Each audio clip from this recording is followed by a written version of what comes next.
పాలు పంపులు పొందుదామండి. ప్రభు యొక్క రక్త మాంసములో పాలు పంపులు పొందే ముందుగా దేవుని యొక్క వాక్యము నుండి ఒక లేఖన భాగాన్ని చదువుదాం. కొరింథీయులకు రాసిన మొదటి పత్రిక 10వ అధ్యాయము. కొరింథీయులకు రాసిన మొదటి పత్రిక 10వ అధ్యాయము 16, 17 వచనాల్ని, ఈ రెండు వచనాల్ని ఉత్తర ప్రత్యుత్తర రీతిగా చదువుదామండి. నేను ఒక వచనం చదువుతాను, మీ వచనాన్ని మీరు చదవడానికి ప్రయత్నించేయండి. ఈ ఒక్క వచనాన్ని మాత్రమే, ఈ రెండు వచనాలు మాత్రమే చదువుదామండి. నేను 16వ వచనాన్ని చదువుతాను, మీరు 17వ వచనాన్ని చదవడానికి ప్రయత్నించేయండి. కొరింథీయులకు రాసిన మొదటి పత్రిక 10వ అధ్యాయము 16, 17 వచనాలు మాత్రమే చదువుదామండి. 16 నేను చదువుతాను, 17వ వచనాన్ని మీరు చదవండి. మనం దీవించు ఆశీర్వచన పాత్రలోని త్రాగుట క్రీస్తు రక్తములో పాలు పుచ్చుకొనిటే కదా, మనం విరుచు రొట్టె తినుట క్రీస్తు శరీరములో పాలు పుచ్చుకొనిటే కదా.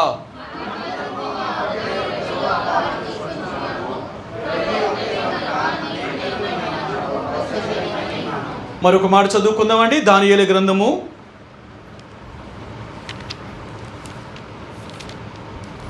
4వ అధ్యాయము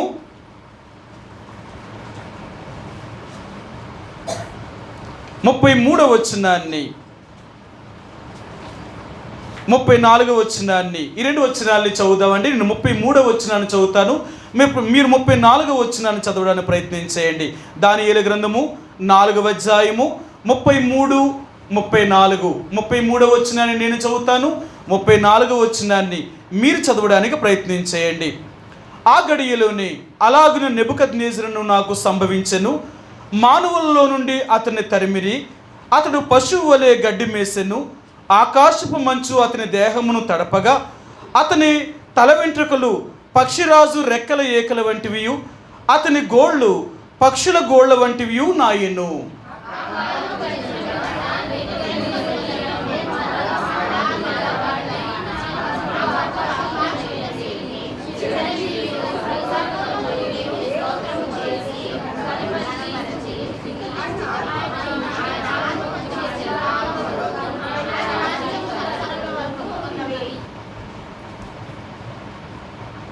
చదివారు, నేను చదవలేదు అంటలేదు, కానీ చదివింది ఎలాగుందో తెలుసా? అసలు ఒక్క మాటలాగా చదవలేదు. బైబిల్ని ఎలా చదవాలో తెలుసా? ఎన్నోసార్లు చెప్తాం, బైబిల్ చదివేటప్పుడంట అది మనకి చదవగానే అర్థమైపోవాలట, అలాగే చదవాలట. అందుకని అంటాడు, నెహెమ్యా గ్రంథంలోను యెషయా గ్రంథంలోను మీకు ఎన్నోసార్లు చూపించాను. బైబిల్ చదివేటప్పుడు చాలా శ్రద్ధతో అర్థమయ్యే రీతిగా చదవాలట, అర్థమయ్యే రీతిగా చదవాలట. ఎలాగుందో తెలుసా? మొదటి దగ్గర నుంచి చివరి దాకా ఆక్కుంటా చదివిపోయారు. మీకు చదువు రాదని నేను అంటలేదు, మీరు అందరూ బాగా చదివిన వాళ్ళే, కానీ చదువు రాని వాళ్ళకి అర్థం అవ్వాలి కదా. చదవడం అంటే ఏంటో తెలుసా? చదువు రాని వాళ్ళకి అర్థమయ్యే రీతిగా చదవాలి. అది బైబిల్ చదవడం అంటే. అంతే తప్ప నాకు చదువు వచ్చు కదా, నేను చదువుకుంటూ పోతాను, ఎవరికి అర్థమైతే ఏంటి, అర్థం కాకపోతే ఏంటి, నాకు అర్థమైంది కదా అని అలా చదవకూడదు, సరేనా? సరే, ఇంకెప్పుడైనా బైబిల్ చదివేటప్పుడు అలా నేర్పించేవారు. అసలు మా దినాలలో బైబిల్ని ఎలా చదివించేవారంటే ఒక్కొక్క మాట అది అర్థమయ్యేలాగా. నువ్వు చదువుతున్నావు అంటే నీకే అర్థం కాకపోతే ఎందుకు చదువుతున్నట్టు అది? కాబట్టి అలాగే చదవాలి. సరే, మనం ప్రభు యొక్క రక్త మాంసములో పాలు పంపులు పొందే ముందుగా ప్రతి ఆదివారము ప్రభు యొక్క బల్ల దగ్గరకు వస్తూ మనం పరిశీలన చేసుకొని మనం పరీక్షించుకున్న వారమే ప్రభు యొక్క రక్త మాంసములో మనం యోగ్యమైన రీతిలో పాలు పంపులు పొందుతూ ఉంటున్నాం. ఆ రొట్టె, ఆ రసము మన మధ్యకి తీసుకొని రాబడినప్పుడు అది వాక్యము వలన, ప్రార్థన వలన అది పరిశుద్ధపరచబడింది. కాబట్టి అది తీసుకునేటప్పుడు ఎలాంటి భయంతో తీసుకోవాలో తెలుసా?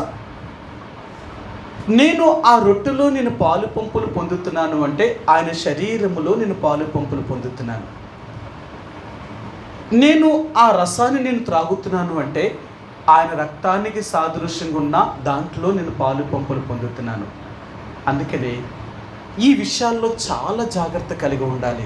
ఎలాగో తెలుసా? ఎప్పుడైనా ఒక వ్యక్తికి రక్తం ఎక్కించాలనుకోండి, ఆ ఒంట్లో ఆ మనిషికి రక్తం లేదనుకోండి, ఇప్పుడు రక్తం ఎక్కించాలి అంటారు. ఎవరి రక్తం తీసుకోవాలా? ఏమండి, వాళ్ళకి సరిపడే గ్రూప్ తీసుకోవాలా. అది కూడా అది మళ్ళీ ఆ సరిపడే గ్రూపే కాదు, ఆ రక్తంలో మళ్ళీ ఏముండకూడదు. నీకు షుగరు బీపీ ఉందనుకోండి, నీ రక్తం పనికిరాదు అంటారు. అవునా? ఎందుకు పనికిరాదు? నీ రక్తంలోనే అన్ని జబ్బులు పెట్టుకుంటే ఎక్కించుకుని పేషెంట్కి ఎలాగ ఉంటాడు? ఆడు ఇంకా రోగి అయిపోతాడు. అర్థమైందా? అందుకనే రక్తం ఎవరి దగ్గర తీసుకుంటారో తెలుసా? బలమైన వారి దగ్గర, ఏ జబ్బు లేని వారి దగ్గర రక్తాన్ని తీసుకుంటారు. అలాంటి యొక్క రక్తాన్ని ఒక రోగికి ఎక్కించినప్పుడు ఆ రోగి బాగుపడే అవకాశం ఉంటుంది. మనలో ఎన్నో జబ్బులు పెట్టుకొని, మనలో ఎన్నో పాపాలు పెట్టుకొని మన దేంట్లో పాలు పంపులు పొందేస్తున్నాం? ఆయన రక్తంలో పాలు పంపులు పొందుతున్నాం. అంటే ఇప్పుడు ఏం జబ్బు ఎవరు కట్టెత్తున్నాం? ఈ జబ్బు ఎవరు కట్టెత్తున్నాం? ఈ జబ్బు ఎవరు కట్టెత్తున్నాం అంటే ఆయన శరీరానికి అంటెత్తున్నాం జబ్బు. అవునా? ఇప్పుడు ఆయన శరీర రక్త మాంసంలో మనంగా పరీక్షించుకోకుండా అయోగ్యంగా పాలు పంపులు పొందితే మనకున్న జబ్బుని దేవుని యొక్క శరీరానికి అంటెత్తున్నాం. ఆయన శరీరం ఎవరు? మనమే కదా. ఇప్పుడు ఆయన శరీరం ఎవరట? మనమే. ఇప్పుడు ఒకరి జబ్బు ఒకరికి అంటుకోవడం వల్ల ఈ జబ్బు ఏమవుతుంది తెలుసా? ఒకరి నుంచి ఒకరికి ఈ జబ్బు పాక్కుంటూ వెళ్తుంది. ఇప్పుడు సంఘం అంతా ఎలాగున్నారు తెలుసా? అందరూ వ్యాధిగ్రస్తులు, రోగంతో ఉన్నవాళ్ళే. అందుకన్నాడు కదా, మీలో అనేకులు బలహీనులను, రోగులను చాలామంది. ఎందుకలాంటి జరుగుతున్నాయి? మనం మారకుండా, మనం పరీక్షించుకోకుండా ప్రభు యొక్క రక్తమాంసంలో మనం పాలు పంపులు పొందితే ఆ జబ్బుని దేవుని సంఘానికి అంటిస్తున్నాం. ఇప్పుడు ఈ జబ్బు సంఘానికి అంటించిన వల్ల ఒకరి నుంచి ఒకరికి ఈ జబ్బు పాకిపోయిందంట. ఇది పాకి ఏమైందో తెలుసా? శరీరానికి నెమ్మది లేకుండా చేస్తుందంట. అవునా? సరే, మీకు ఇక్కడ చూపిస్తాను. కొరింథీయులకు రాసిన మొదటి పత్రిక 11వ అధ్యాయము. కొరింథీయులకు రాసిన మొదటి పత్రిక 11వ అధ్యాయంలో అపోస్తలుడైన పౌలు ఇక్కడే ఈ మాటను ఆయన జ్ఞాపకం చేశారు. ఆయన ఏ మాట జ్ఞాపకం చేశారో మీరు చూపిస్తాను. 18వ వచ్చిన 18వ వచ్చినవండి, 17, 18 వచనాలు చదువుదాం. మీకు ఈ ఆజ్ఞను ఇచ్చుచు మిమ్మల్ని మెచ్చుకొనను. మీరు కూడి వచ్చుట ఎక్కువ కీడుకే గాని ఎక్కువ మేలుకు కాదు. మొదట సంగతి ఏదనగా, మీరు సంఘమందు కూడి ఉన్నప్పుడు మీలో కక్షలు కలవని వినుచున్నాను, కొంత మట్టుకు ఇది నిజమని నమ్ముచున్నాను. సంఘంలో ఏమున్నాయంట? కక్షలు ఉన్నాయంట. సంఘానికి కక్షలు ఎక్కడి నుంచి వచ్చాయి? జబ్బు. మనకున్న జబ్బు ఎక్కడ అంటెత్తున్నాం? సంఘానికి అంటెత్తున్నాం. ఇప్పుడు సంఘానికి ఏ జబ్బు అంటుకుంటుంది? వాళ్ళ జబ్బు సంఘం అందరికి అంటుకుంటుంది అన్నమాట. మళ్ళీ జబ్బు మనం అంటుకోదా? ఎందుకంటే ఒకే గ్లాస్ రొట్టెలో తింటున్నాం, ఒకే గ్లాసుతో తాగుతున్నాం. మళ్ళీ చూడు ఎలాగుందో. మనిషికో గ్లాసు, మనిషికో రొట్టె కాదు ఇక్కడ. ఒకే రొట్టె, ఒకే గ్లాసు. మనం అందరము ఒక్క దాంట్లోనే పాలు పంపులు పొందుతున్నాం కాబట్టి మనకి ఏ జబ్బులైతే ఉంటాయో ఆ జబ్బులు ఎదట వాళ్ళకు కూడా వచ్చేస్తాయి. అందుకనే మనలో ఏ రోగము లేకుండా ముందు మనల్ని బాగు చేసుకోవాలి. ఏ రోగం లేకుండా? శరీర సంబంధమైన రోగాల గురించి దేవుడు చెప్పలేదు. ఎందుకంటే భూమి మీద పుట్టిన ఏ వ్యక్తి అయినా సరే రోగాలు లేని వాళ్ళు, జబ్బులు లేని వాళ్ళు ఎవరో ఉండరు. ఇది శరీర సంబంధమైన రోగాలు. దేవుడు చెప్పే రోగాలు ఏంటంటే ఆత్మ సంబంధమైన రోగాలు. ఆత్మ సంబంధమైన రోగాలు. బైబిల్లో ఏమైనా ఆత్మ సంబంధమైన రోగాలు ఉన్నాయంటారా? ఉన్నాయా రోగాలు? మీరు ఉన్నాయి అంటున్నారు, కొంతమంది తల ఊపుతున్నారు, కొంతమంది ఏం మాట్లాడతారు లేదు, ఏం అంటలేదు. అసలు ఆత్మసంబంధ రోగాలు ఉన్నాయో లేదో కూడా మనకే అనుమానంగా ఉంది. అవును కదా? ఉన్నాయంటారా? మీరెంత అనుమానంగా మీరు ఏం చెప్తారు? సరే, నేనే చూపిస్తాను ఉన్నాయా లేదనేది నేను మీకు చూపిస్తాను. సరే, చూపిస్తాను. అపోస్తలుడైన పౌలు తిమోతికి రాసిన మొదటి పత్రిక. అపోస్తలుడైన పౌలు అపోస్తలుడైన పౌలు రాసిన రెండవ పత్రిక. అపోస్తలుడైన పౌలు తిమోతికి రాసిన రెండవ పత్రిక 2వ అధ్యాయము 16వ వచనం. అపవిత్రమైన వట్టి మాటలకు విముఖుడివై ఉండుము. అట్టి మాట్లాడువారు మరి ఎక్కువగా భక్తిహీనులగుదురు. కొరకుడు పుండు ప్రాకినట్లు వారు మాటలు ప్రాకును. చూసారా, వీళ్ళ మాటలు ఎలా పాకుతాయట? కొరుకుడు పుండట. కొరుకుడు పుండు అంటే గజ్జొత్తది తెలుసా? కొంతమంది హాస్టల్లో చిన్నప్పుడు చదువుకున్నప్పుడు గజ్జి వచ్చేది. ఒకడికి హాస్టల్లో ఉన్నవాడికి గజ్జి వచ్చిందంటే అందరికీ గజ్జి అట్టేసింది. ఏమంటే ఆడు గోకి ఎక్కడో పెడతాడు, ఆడు పట్టుకుంటాడు, ఆడు ఇంకొకరిని పట్టుకుంటాడు, ఆడు ఇంకొకరిని పట్టుకుంటాడు, ఇంకా హాస్టల్లో ఉన్న అందరికీ గజ్జే. అలాగుంటుందన్నమాట. కొంతమంది మాటలు ఎలాగుంటాయి తెలుసా?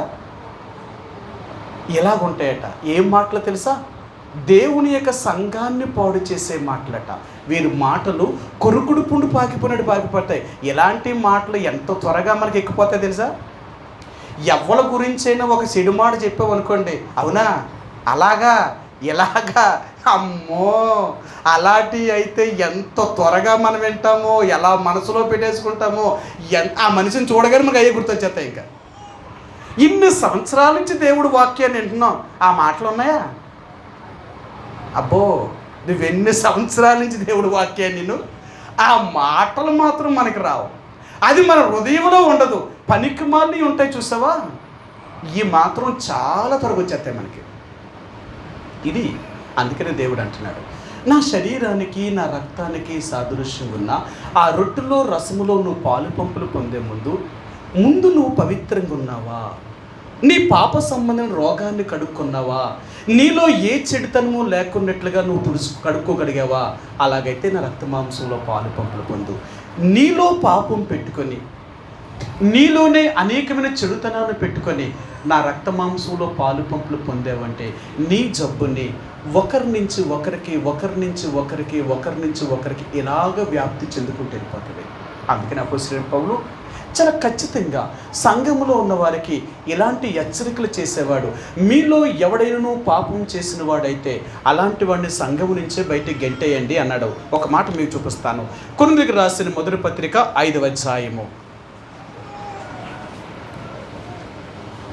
కొరింథీయులకు రాసిన మొదటి పత్రిక 5వ అధ్యాయము 1-2 వచనాలండి. మీలో జారత్వం ఉన్నదని వదంతి కలదు. మీలో ఒకడు తన తండ్రి భార్యను ఉంచుకున్నాడట.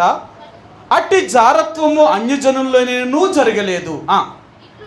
ఇట్లుండి మీరు ఉప్పొంగుచున్నారే కానీ మీరెంత మాత్రమును దుఃఖపడి ఇలాంటి కార్యము చేసిన వానిని మీలో నుండి వెలివేసిన వారు కారు.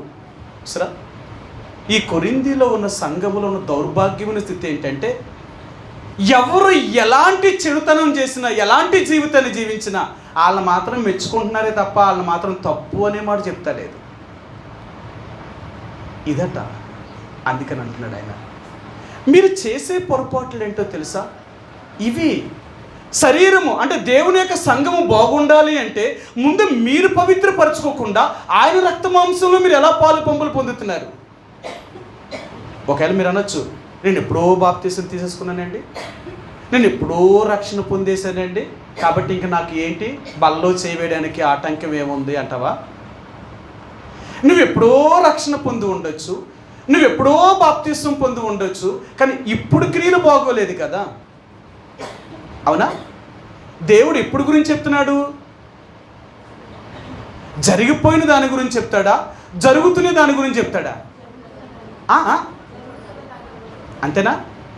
అవునా? మీకు ఆ మాట చూపించనా? ప్రకటన గ్రంథము 3వ అధ్యాయము. ప్రకటన గ్రంథము 3వ అధ్యాయము. ఇక్కడ దేవుడు ఈ యోహాను చేత ఈ ప్రకటన గ్రంథాన్ని ఆయన రాయించినప్పుడు ఆయన ఏమన్నాడో ఒక మాటను అన్నాడు. ఆయన ఏమన్నాడో చూపిస్తాను. మొదటి వచ్చినవండి ప్రకటన గ్రంథము 3వ అధ్యాయము మొదటి వచ్చినవండి. సార్దీసులో ఉన్న సంఘపు దూతకు ఇలాగు వ్రాయము, 7 నక్షత్రములను దేవుడు 7 ఆత్మలు గలవాడు చెప్పు సంగతులు ఏమనగా, నీ క్రియలను నేను ఎరుగుదును. ఏమనగా, జీవించుచున్నావను పేరు మాత్రము నీకున్నది కానీ నువ్వు మృతుడవే. ఈ సార్దీస సంఘానికి దేని గురించి చెప్తున్నాడు?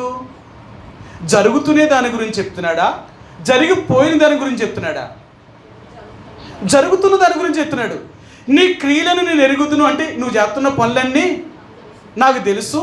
నువ్వు జీవించుచున్నావని పేరు మాత్రం ఉన్నది, కానీ నువ్వు నా దృష్టిలో చచ్చిపోయిన వ్యక్తివి. అంటే నువ్వు నన్ను నమ్ముకున్నావు, కానీ ఎలాగున్నావో తెలుసా? చచ్చిపోయిన వ్యక్తివి.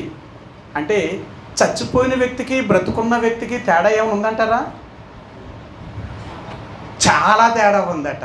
ఏమంటో కొన్ని తేడాలు నాకు చెప్పండి. ఆమమ్మ, ఆ సూర్యుని కింద జరుగుతున్న విషయాలు ఏమీ కూడా ఆడికి తెలియవు. ఎంత తేలిగ్గా చెప్పారు. నాకు మా ఆంటీ ఏం చెప్పారంటే, ఆ అమ్మగారు ఏం చెప్పారంటే, ఆ ఒక్క మాటతో పోయి సూర్యుని కింద ఏముంది?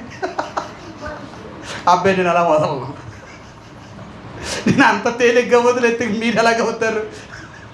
చచ్చిపోయినోడికి బ్రతుకునోడికి తేడా ఏంటని అడిగారు. చచ్చిపోయినోడికి సూర్యుని కింద జరుగుతున్న వాటిలో ఏమిటంటే ఏం జరుగుతున్నాయి? వాడి దగ్గర కూర్చొని ఈడు దొంగ, ఈడు ఎలా అంటాడు అలా అంటాడు ఎన్ని తిట్టావనుకో, ఆడేళ్ళు ఎగుతాడా? లేక ఆడేమయ్యాడు? చచ్చిపోయినోడికి జీవం లేనివాడికి ఎన్ని తిడతాయండి. అదే బతుకున్న వాళ్ళు తిట్టు. లేచిపోయి 4 గుడేస్తాడు. నిద్రపోతున్న వాడిని తిడుతున్నాం వరకు మీరు ఎప్పుడైనా చూడండి, ఆ నిద్రపోతున్న తిడతాడు. ఎట్లా లేచిపోయి నేను నిద్రపోతాను అనుకున్నావా, నీ తిట్లన్నీ తింటున్నాను అంటాడు. ఆడికి జీవం ఉంది. అర్థమైందా? అదే దేవుడు అంటున్నాడు, నీ క్రియలు నేను ఎరుగుదును. నువ్వు బ్రతుకుచున్నావని పేరు ఉన్నది, కానీ నువ్వు చచ్చిపోయావు. ఎప్పుడో నువ్వు రక్షించబడ్డావు, నువ్వు ఎప్పుడో బాప్తీసం తీసుకున్నానని చెప్తున్నావు, కానీ ఇప్పుడు నీ క్రియలు ఎలాగున్నాయి తెలుసా? నాలో లేవు.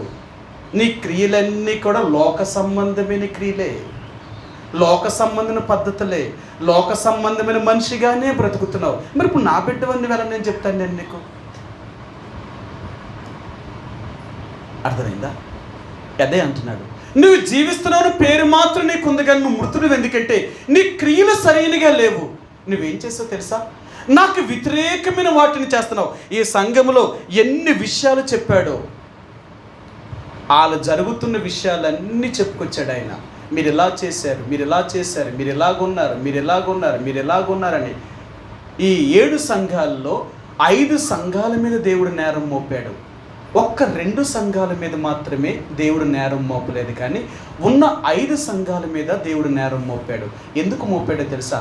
వారు రక్షించబడిన వారే, వారు బాప్తీసం తీసుకున్న వారే, కానీ వాళ్ళ జీవితాలు మార్పు చెందలేదు. కాబట్టి ఈరోజు దేవుడు నీకు నాకు జ్ఞాపకం చేయాలనుకున్నది ఏంటంటే, రక్షించబడ్డామని చెప్పుకుంటున్న మనము నిజంగా మనము మారేమా? మనలో పాపం అనే జబ్బు లేకుండా ఉందా? ఈ పాపం అనే జబ్బుతో మనం ప్రభు యొక్క బలలో పాలు పంపులు పొందితే ఈ జబ్బుని సంఘం అందరికీ అంటిస్తున్నాం అన్నమాట. ఈ పాపం అనే జబ్బు త్వరగా ప్రాపకరణం అయిపోతుంది. అర్థమైందా? మంచి కంటే చెడే ముందెళ్తుందట. మంచిని మనుషులు అర్థం చేసుకోలేరేమో, కానీ చెడును మాత్రం త్వరగా పట్టేసుకుంటారు మనిషి. ఎందుకో తెలుసా?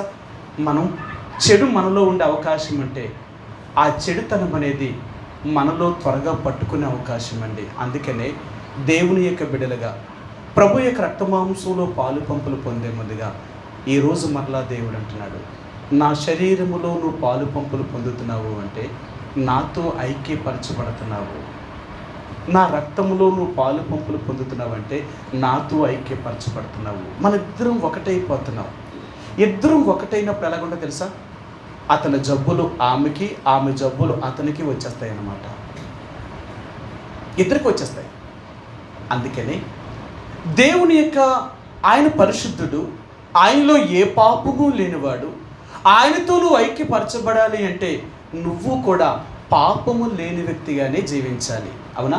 మీకు ఈ మాట చూపిస్తాను. పేతురు రాసిన మొదటి పత్రిక మొదటి అధ్యాయము, పేతురు రాసిన మొదటి పత్రిక మొదటి అధ్యాయము 14-16 వచనాలు. ఈ 2 వచనాలు కలిసి ఉన్నాయి.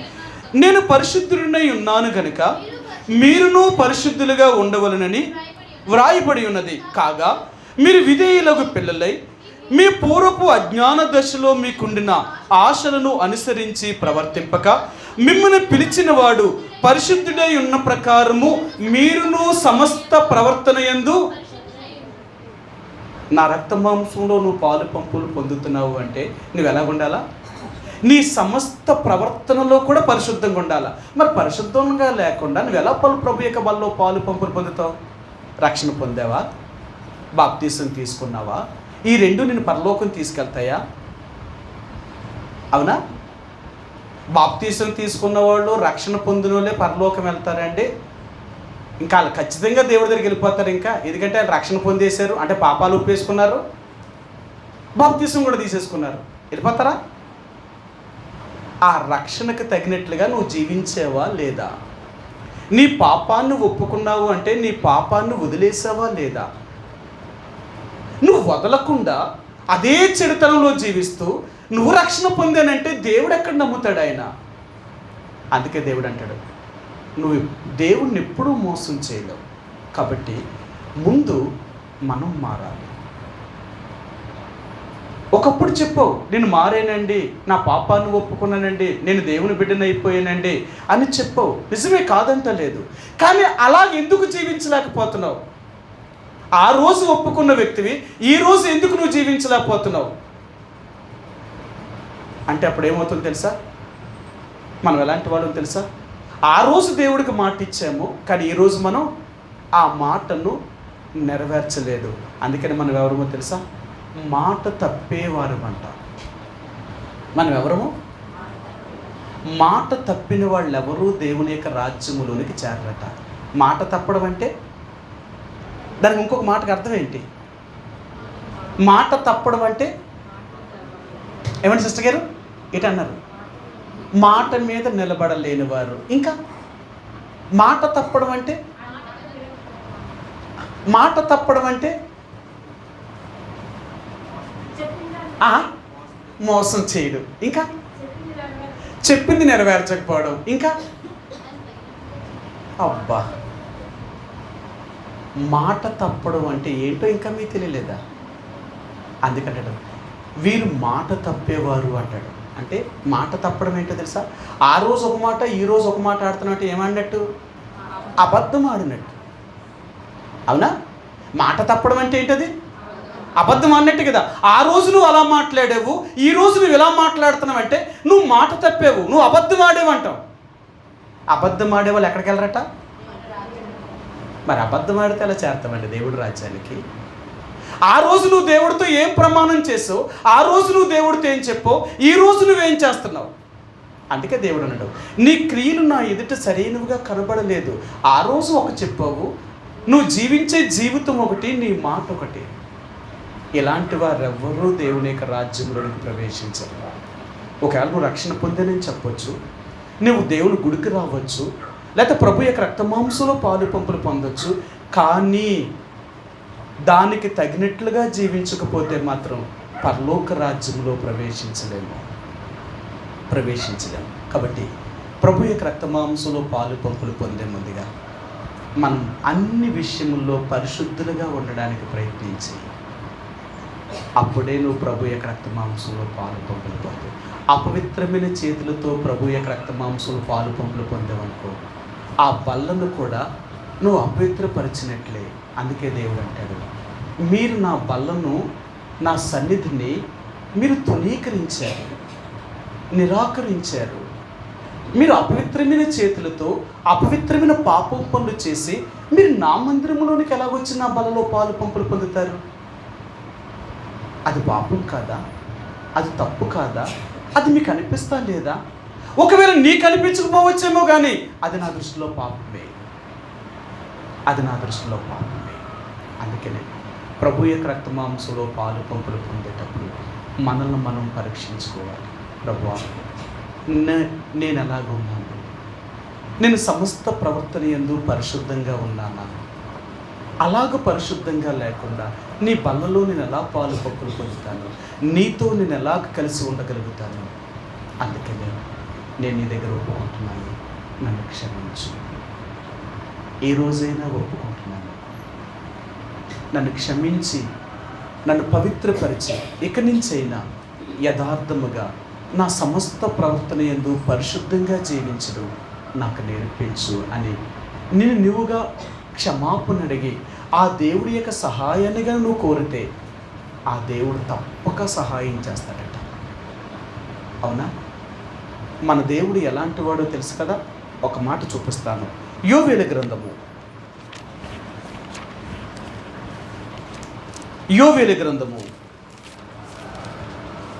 2వ అధ్యాయము. యోవేలు గ్రంథము 2వ అధ్యాయము 13వ వచనం అండి. 2:13. నీ దేవుడైన యెహోవా కరుణా వాత్సల్యత గలవాడును శాంతమూర్తియు అత్యంత కృపగలవాడునై ఉండి తాను చేయనుద్దేశించిన కీడుని చేయక పశ్చాత్తాపపడును గనుక మీ వస్త్రములను కాక మీ హృదయములను చింపుకొని ఆయన తట్టు తిరుగుడి. ఇంకొక మాట అంటాడు, ఒకవేళ నువ్వు అలాగుగానే చేస్తే 14వ వచనం అండి. ఒకవేళ ఆయన మనసు తిప్పుకొని పశ్చాత్తాపపడి మీ దేవుడైన యెహోవాకు తగిన నైవేద్యమును ప్రాణార్పణమును మీకు దీవెన అనుగ్రహింపడని ఎవడు చెప్పగలడు? నువ్వు ఒప్పుకుంటే క్షమించడని ఎవడు చెప్పగలడు?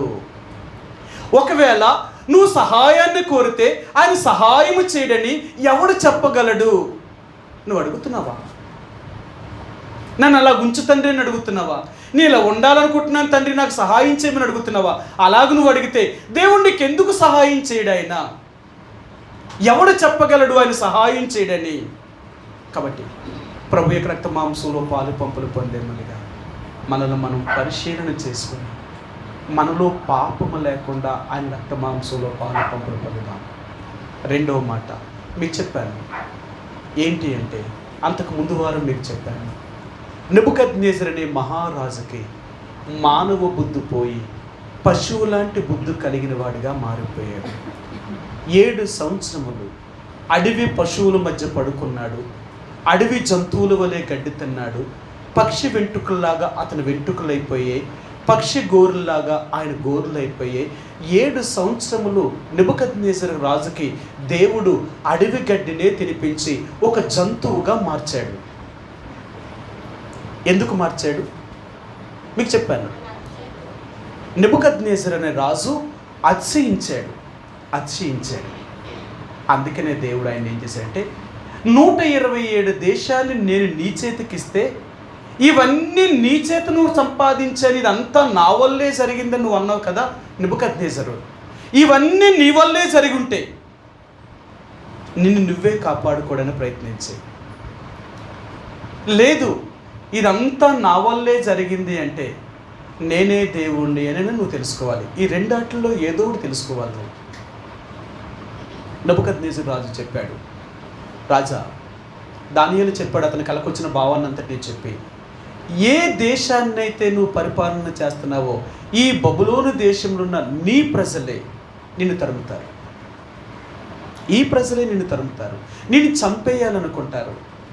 వారి మధ్య నుంచి నువ్వు పారిపోయి అడవి జంతువుల మధ్య నువ్వు పడుకుంటావు. అడవి జంతువుల్లాగే నువ్వు పశువు గడ్డి తింటావు. 7 సంవత్సరములైన తర్వాత నీకేమొస్తుంది? మళ్ళీ బుద్ధి వస్తుంది. ఏం తింటూ వచ్చింది బుద్ధి? చెప్పాను కదా, నెబుకద్నెజరు అనే రాజుకి బుద్ధి ఎలాగొచ్చిందంటే, మనిషిగా ఉన్నప్పుడు బుద్ధి పోయిందంట. ఇప్పుడు 7 కాలాల గడ్డి తినేటప్పటికి ఏమొచ్చిందంట? మనం అంటాం కదా, నీకు బుద్ధి రావాలంటే ఇలా చేసి చూపిస్తాను అంటాం కదా. ఏం చేసి చూపిస్తాం? ఇవ్వాల్సినవి ఇవ్వకుండా, పెట్టకుండా ఇవ్వకుండా చేస్తే ఏమవుతుంది? తప్పైన కుమారుడికి ఏమొచ్చిందంట? ఎప్పుడు వచ్చేస్తుంది. అది ఎప్పుడు వస్తుంది బుద్ధి? మనకు అన్నీ పోయాయి అనుకో, అప్పుడు వస్తుంది బుద్ధి. అన్నీ ఉంటే ఇవన్నీ ఉంటే బుద్ధి ఉండదండి. నెబుకద్నెజరు అనే రాజుకి దేవుడు మానవ బుద్ధిని పోగొట్టి పశువు లాంటి బుద్ధిని ఇచ్చిన తర్వాత 7 సంవత్సరాలైన తర్వాత మానవుడికి దేవుడు ఈ నెబుకద్నెజరు రాజుకి మరలా మానవ బుద్ధిని ఇచ్చాడట. ఇప్పుడు మానవ బుద్ధినిచ్చి ఇప్పుడు చెప్పాడు, నెబుకద్నెజరు నేనెవరినో నువ్వు తెలుసుకో. ఒక మనిషిగా నేనెవరినో నువ్వు తెలుసుకోవాలి. నెబుకద్నెజరుకు బుద్ధి వచ్చింది. ఆయన అన్నాడు, రాజా దేవా నువ్వు చిరంజీవి యగుగాక. రాజ్యములు, అధికారాలు, ప్రభుత్వాలు అన్నీ నీ చేతిలోనే ఉన్నాయి. నువ్వు ఎవరికి ఇవ్వాలనుకుంటావో వాళ్ళకి ఇస్తావు, ఎవరి దగ్గర నుంచి తీసేయాలనుకుంటావో వాళ్ళ దగ్గర నుంచి నువ్వు తీసేస్తావు. ఇప్పుడు నాకు అర్థమయ్యింది అన్నాడు ఆయన. మీకు చెప్పాను, మనిషికి మొదట ఉండవలసింది ఏంటో తెలుసా? ఇదే మొదట కావాలట. ఏది కావాలి? బైబిల్ గ్రంథం అంటాడు, నువ్వంట జ్ఞానాన్ని సంపాదించుకోవాలంట, బుద్ధిని కొనుక్కోవాలట. నేను మీకు చూపించిన మాటలన్నీ కూడా ఇంతకుముందే చెప్పాను మీకు. జ్ఞానాన్ని సంపాదించుకోవాలట, బుద్ధిని కొనుక్కోవాలట. బుద్ధి ఎక్కడ దొరుకుతుందట కొనుక్కోవడానికి? ఇదే సంతంలో దొరకదట. ఈ బుద్ధి ఎక్కడ దొరుకుతుంది తెలుసా? అది ఆ దేవుడి దగ్గరే దొరుకుతుందట. ఆ బుద్ధి ఎక్కడ దొరుకుతుందంటే దేవుడి దగ్గరే దొరుకుతుందట. మీకు చెప్పాను, కృపావరాల్లో 9 వరాలు ఉన్నాయి. ఈ 9 వరాలలో మొదటి వరమే బుద్ధివాక్యము. ఒక మనిషికి దేవుడు బుద్ధిని నేర్పించాలనుకుంటున్నాడట. సరేనా? మీకు ఈ మాట చూపిస్తాను. యోబు గ్రంథము 8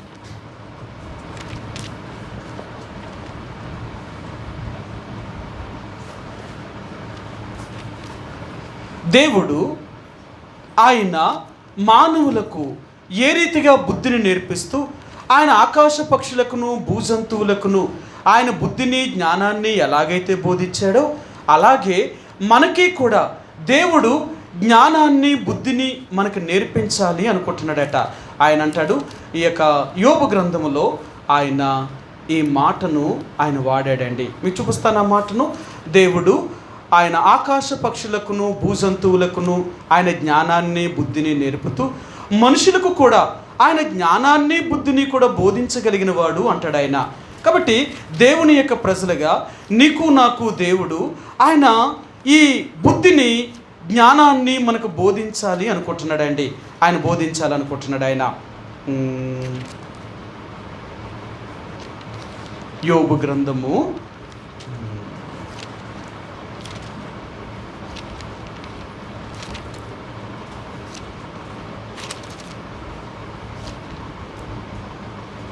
36వ అధ్యాయము 11వ వచనం. యోబు గ్రంథము 36వ అధ్యాయము 11వ వచనం. క్షమించండి, 35వ అధ్యాయము 11వ వచనం. అక్కడే ఉంది. భూజంతువుల కంటే మనకి ఎక్కువ బుద్ధి నేర్పుచు. దేనికంటే మనకి ఎక్కువ బుద్ధి నేర్పుతున్నాడట? జంతువుల కంటే బుద్ధి ఎందుకు ఎక్కువ నేర్పుతున్నాడట. ఈ బుద్ధి ఎందుకంటారు? భూజంతువుల కంటే మనకు దేవుడు ఎక్కువైన బుద్ధును ఎందుకు నేర్పుతున్నాడు అంటారు?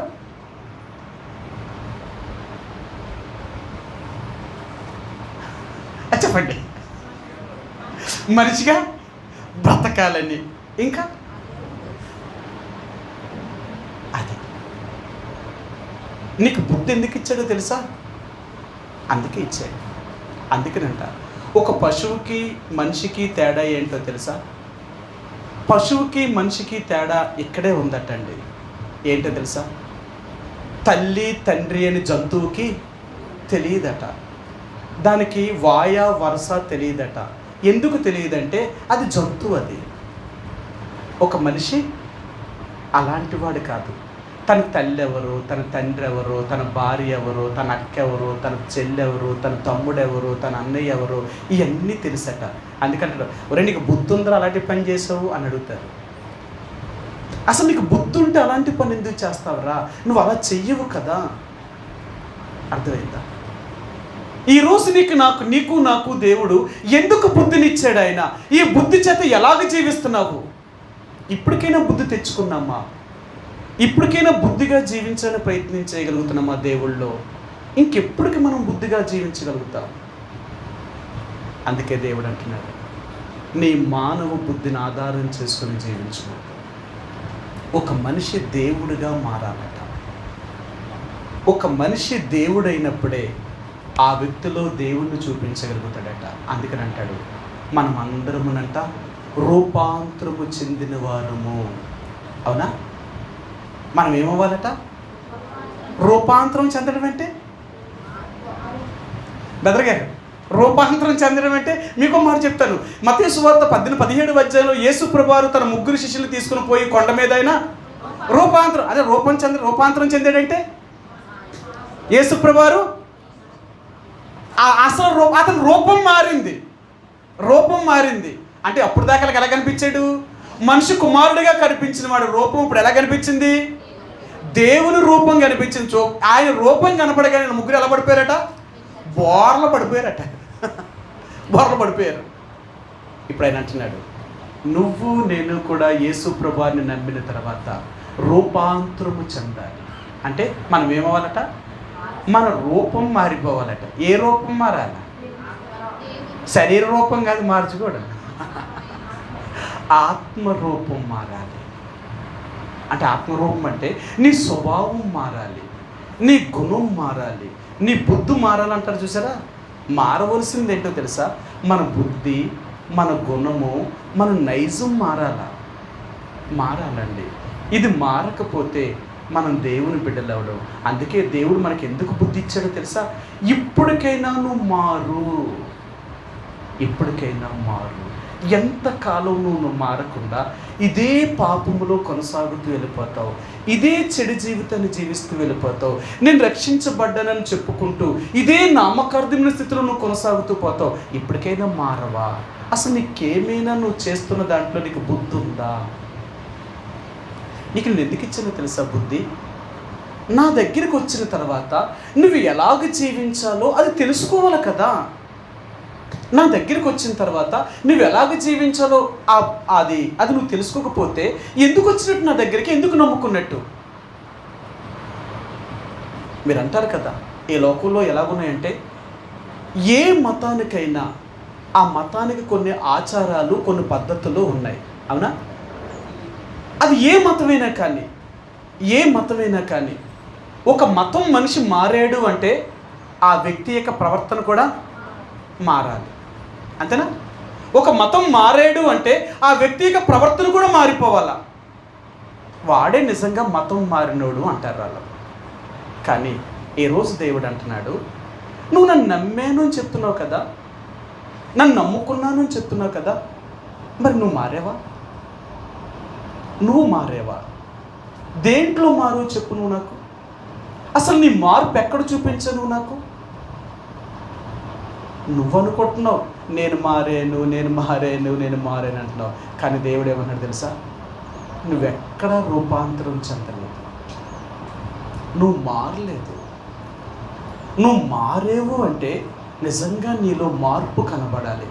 యేసు ప్రభువుని ఎరగక ముందున్న జీవితానికి, యేసు ప్రభువుని ఎరిగిన తర్వాత జీవితానికి నీ జీవితంలో మార్పు స్పష్టంగా కనపడుతుంది అన్నమాట. వీరే మారినవారు. గత జీవితానికి ఇప్పుడు జీవితానికి వీరి వ్యత్యాసం చూపించేవారు. అందుకని ఈరోజు అంటున్నాడు, నీకు నేను ఎందుకు బుద్ధినిచ్చానో తెలుసా? ఇప్పటికైనా నన్ను నమ్ముకున్నానని చెప్పుకుంటున్నావు కాబట్టి ఇప్పటికైనా నీ మానవ బుద్ధిని మార్చుకొని నాలోనికి, అంటే దైవ స్వభావంలోనికి నువ్వు రావాలి అన్నాడు ఆయన. అవునా?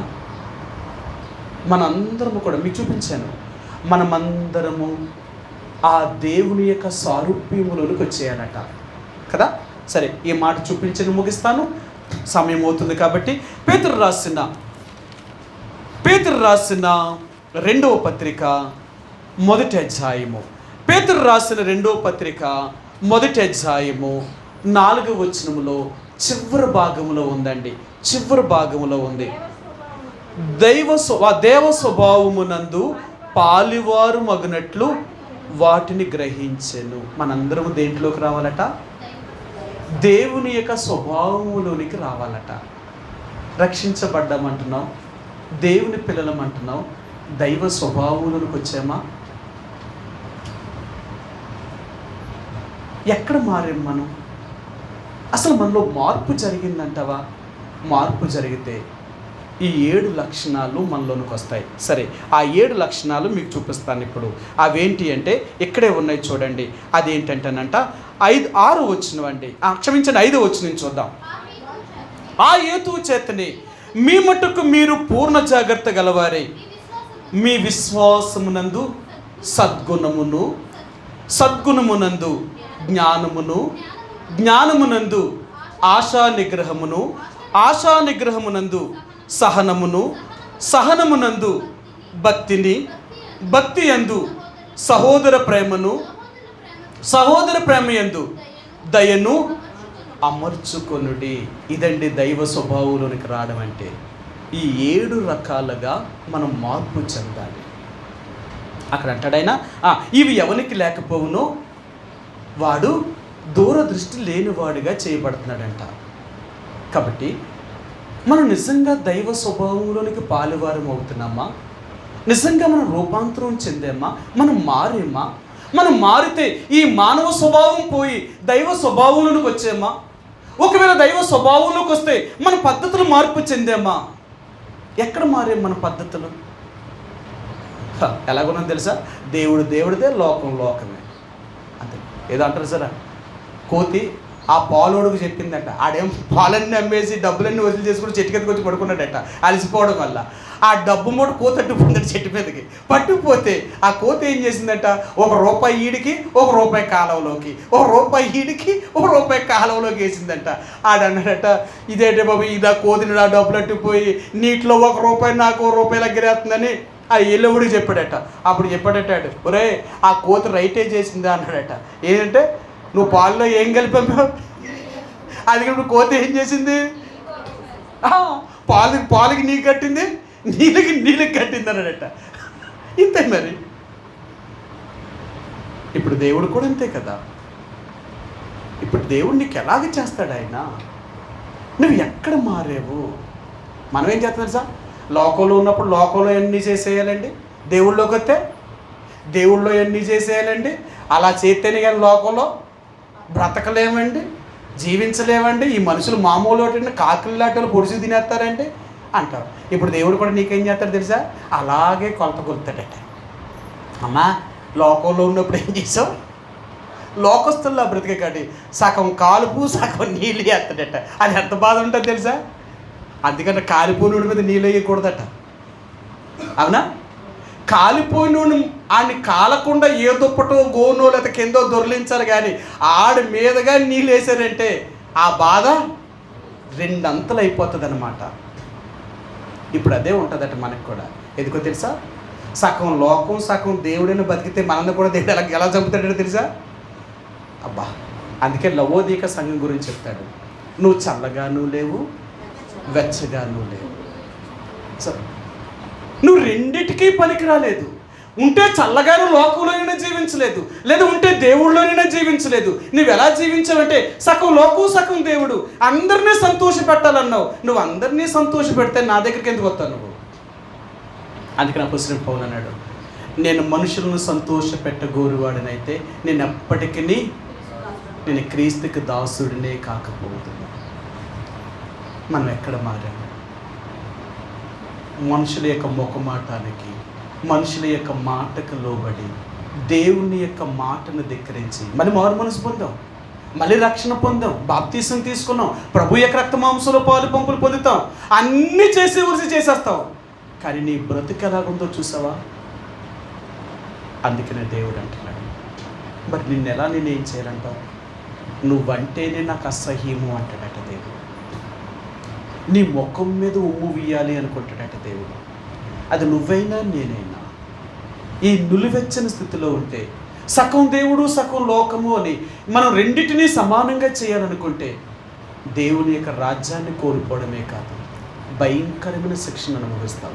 కాబట్టి ఏ రోజైనా నీ మానవ బుద్ధిని వదిలేసి, ద్వంద్వ వైఖరి వదిలేసి, అంటే 2 తలంపులు వదిలేసి, మానవ బుద్ధే ఇది అంటారు కదా, గోడ మీద పిల్లి ఓటం అంట.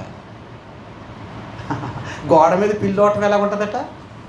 అవసరమైతే అటు దూకెత్తదట, అవసరం లేకపోతే ఇటు దూకెత్తదట. అంతే కదా.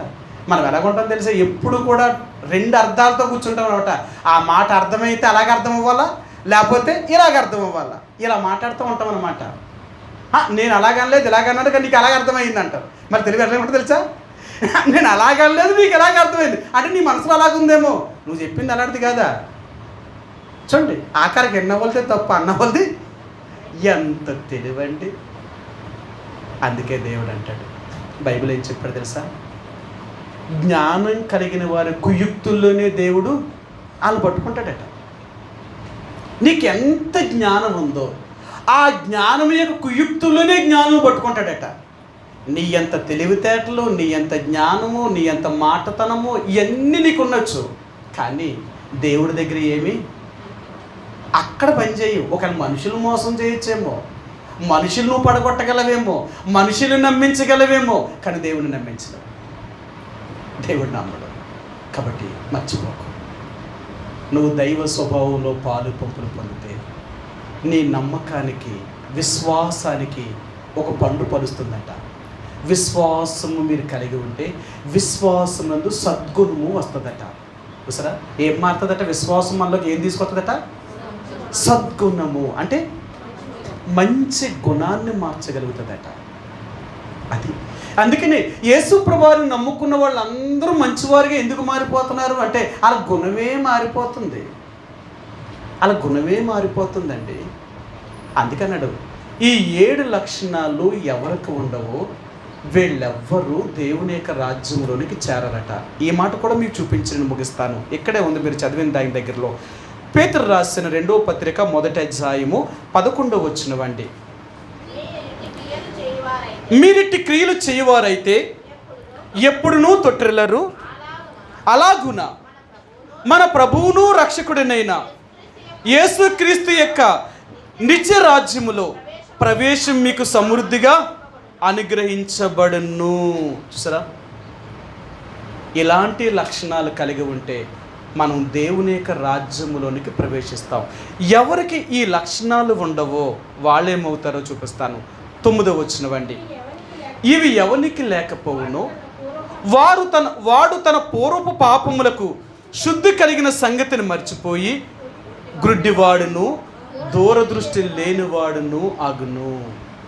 ఈ లక్షణాలు ఎవరికైతే లేవో అలాంటి వాడు ఒక గ్రుడ్డివాడు, ఒక దూరదృష్టి లేనివాడు, పూర్వపు తన పాపములకు ప్రాయచిత్తం కలిగిందన్న సంగతిని కూడా వీడు గ్రహించలేనివాడు. జాగ్రత్త ప్రియ సహోదరి సోదరుడా, ప్రభు యొక్క రక్త మాంసంలో పాలు పంపులు పొందే ముందుగా మన స్వభావం మారాలి, మన గుణం మారాలి. దేవుని నమ్మాము అంటే దేవుని బిడ్డల్లాగే రూపాంతరం చెందు. అలాగ నువ్వు చెందలేదా, నువ్వైనా నేనైనా దేవుని యొక్క రాజ్యములోనికి ప్రవేశించు. కాబట్టి ఈరోజు దేవుడు అనేది ఏంటో తెలుసా?